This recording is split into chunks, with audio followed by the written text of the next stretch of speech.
ত্রিস্তর পঞ্চায়েত নির্বাচনে বেশ কিছু সংখ্যক জেলা পরিষদ, পঞ্চায়েত সমিতি এবং গ্রাম পঞ্চায়েতের আসনে বিজেপি প্রার্থীরা বিনা প্রতিদ্বন্দ্বিতায় জয়ী হয়েছে।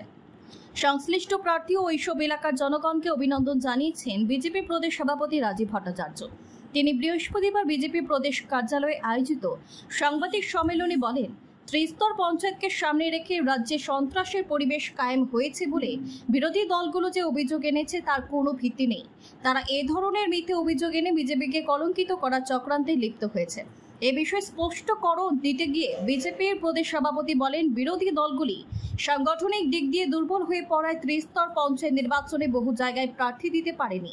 সেই সাংগঠনিক দুর্বলতা ঢাকতেই তারা সন্ত্রাসের অভিযোগ এনেছে। তিনি বিগত বামফ্রন্ট আমলে সন্ত্রাসের উল্লেখ করে পাল্টাতে দেখেছেন।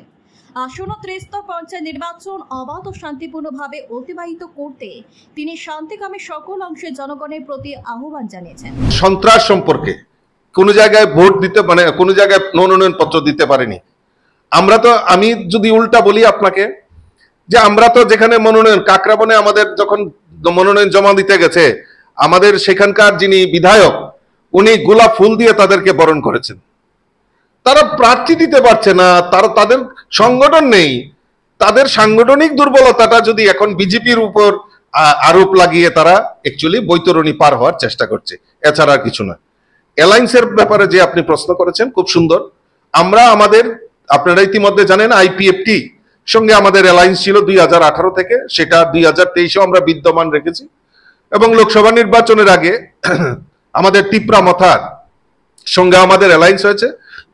দুইজন ওনাদের বিধায়ক আমাদের মন্ত্রী হয়েছেন, মন্ত্রিসভায় যোগ দিয়েছেন। এবং এই পঞ্চায়েত নির্বাচনেও বিভিন্ন জায়গায় অ্যালায়েন্সের তাদের সঙ্গে আলাপ আলোচনার মাধ্যমে আমাদের কমলপুর, সালেমা, আমাদের বামটিয়া, সিমনা, মোহনপুর বিভিন্ন জায়গায় অ্যালায়েন্সের মাধ্যমে তাদেরও প্রার্থী আমরা দিয়েছি।